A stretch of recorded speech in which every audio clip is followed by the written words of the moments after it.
ایسا ہی وائس کے معزز ناظرین، السلام علیکم ورحمۃ اللہ وبرکاتہ۔ پیارے ناظرین، کیسے ہیں آپ؟ امید کرتی ہوں آپ سب ایمان اور صحت کی بہترین حالتوں میں ہوں گے۔ اللہ پاک آپ کو ہمیشہ اچھے حالوں میں رکھے۔ نبی آخر الزماں حضرت محمد صلی اللہ علیہ وآلہ وسلم کی آمد سے قبل عورت کا کوئی مقام، کوئی حیثیت نہ تھی۔ عورت کو بھیڑ بکری سے بھی کم مقام دیا جاتا تھا۔ عرب میں دختر کشی کا رواج تھا۔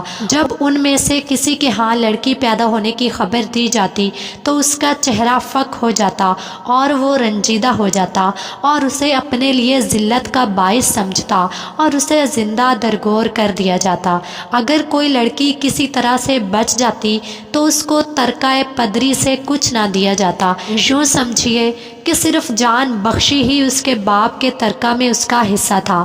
شادی کے بعد وہ اپنے شوہر کے قبضہ و اختیار میں چلی جاتی اور شوہر کے مرنے کے بعد اسے مال متروکہ کی طرح وارثوں میں تقسیم کر دیا جاتا تھا۔ نبی کریم صلی اللہ علیہ وآلہ وسلم نے دختر کشی کی اس کبھی رسم کا خاتمہ فرمایا اور عورت کو ایک اعلیٰ مقام دیا۔ اسے بحیثیت بیٹی رحمت قرار دیا، بیوی کو گھر کی ملکہ کہا اور ماں کے قدموں تلے جنت کہہ کر عورت کو اعلیٰ مقام پر فائز فرمایا۔ روایات میں آتا ہے کہ حضرت فاطمہ الزہرا کی ولادت بسعادت پر ام ایمن حضور اکرم صلی اللہ علیہ وآلہ وسلم کے گھر آپ صلی اللہ علیہ وآلہ وسلم کو مبارکباد دینے آ رہی تھی کہ راستے میں ان کو سلیمہ نامی ایک عورت ملی۔ اس نے پوچھا، ام ایمن تم اتنی جلدی میں کہاں جا رہی ہو؟ ام ایمن نے کہا کہ حضور صلی اللہ علیہ وآلہ وسلم کو اللہ تعالیٰ نے بیٹی سے نوازا ہے، میں ان کو مبارکباد دینے جا رہی ہوں۔ سلیمہ ام ایمن کو کہنے لگی کہ محمد صلی اللہ علیہ وآلہ وسلم کے گھر بیٹی ہوئی ہے، بیٹا تو نہیں ہوا جو تم مبارکباد دینے چل پڑی ہو۔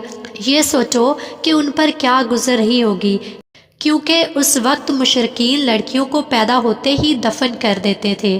حضرت ام ایمن فرمانے لگی، سلیمہ یہ بیٹی اللہ کے رسول محمد صلی اللہ علیہ وآلہ وسلم کے گھر پیدا ہوئی ہے، کسی کافر سردار کے گھر نہیں۔ مجھے یقین ہے کہ دین اسلام میں بیٹیوں سے وہ سلوک نہیں ہوگا جو ہمارے آباء و اجداد کرتے چلے آئے ہیں۔ ام ایمن کی باتیں سن کر سلیمہ کا چہرہ زرد پڑ گیا، کیونکہ سلیمہ کے گھر بھی 3 بیٹیوں کا جنم ہوا تھا، لیکن سلیمہ کے خاوند نے تینوں بیٹیوں کو ہی زندہ دفن کر دیا تھا۔ یہ سلیمہ کے گھر میں ہی نہیں ہوا تھا، بلکہ یہ عرب کے مشرکین میں رواج عام تھا کہ جب ان کے گھر کوئی بیٹی پیدا ہوتی تو اس کو مار کر یا پھر زندہ زمین میں گڑھا کھود کر دفن کر دیا جاتا تھا۔ عرب کے چند قبیلے تھے جو اپنی بیٹیوں کو پیدا ہوتے ہی دفن نہیں کیا کرتے تھے، بلکہ ان کی پرورش لڑکوں کی طرح ہی کرتے تھے، لیکن زیادہ تر قبائل لڑکی کو پیدا ہوتے ہی دفن کر دیتے تھے۔ سلیمہ بھی ام ایمن سے باتیں کرتے ہوئے ان کے ساتھ ہی حضور صلی اللہ علیہ وآلہ وسلم کے گھر چلی گئی۔ سلیمہ نے سوچا کہ میں بھی دیکھتی ہوں کہ حضور اکرم صلی اللہ علیہ وآلہ وسلم کا بیٹی کی ولادت پر کیا رد عمل ہے۔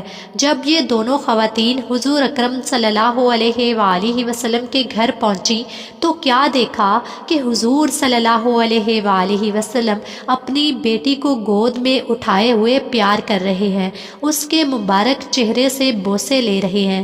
جو بھی بیٹی کی مبارک دینے کے لیے آتا تھا ان کو خوشی خوشی خیر مبارک کہہ کر روانہ کر رہے ہیں۔ سلیمہ حضور اکرم صلی اللہ علیہ وآلہ وسلم کے قدموں میں بیٹھ کر رونے لگی، یا رسول اللہ صلی اللہ علیہ وآلہ وسلم، آپ کا دین سچا ہے، آپ سچے ہیں، آپ کا خدا سچا ہے، آپ صلی اللہ علیہ وآلہ وسلم کا گھرانہ سچا ہے۔